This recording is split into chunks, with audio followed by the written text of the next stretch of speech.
რაღაც ღუზ არ გაგვაჩნია, რომ რაღაც ადგილზე დავდგეთ და წვე კაცურად და ღირსებით ვიდგეთ?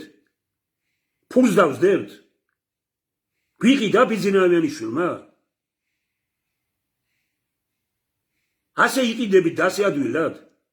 აბა როგორ შეიძლება გაყიდული თუ არ ხართ ეს მოგწონდეთ დღეს რომ მასახლეობის აბსოლუტური უმრავლესობა საშინელ მდგომარეობაში ცხოვრობს? როგორ შეიძლება ეს მოგწონდეს? როგორ შეიძლება მოგწონდეს ის რომ დაიცალა ქვეყანა? როგორ შეიძლება მოგწონდეს ის რომ უამრავი ადამიანი მოდის გარედან და შემოდიან უცხოელები და კიდულობენ სახლებს და ამდენი სახლები რო შენდება სულ უცხოელები იღებენ ამას? როგორ შეიძლება მოგწონდეს რომ ესე იგი 100-110,000 კაცი ბავშვი იბადებოდა ყოველწლიურად და ქართველი აღარ იბადება 15-20,000? როგორ შეიძლება ეს მოგწონდეს? როგორ შეიძლება მოგწონდეს ის რომ 20,000 ლარი გამოდის ჯამში ყოველთვიური ხელფასი დეპუტატს და 350 ლარს ვამადით იმას პენსიონერს?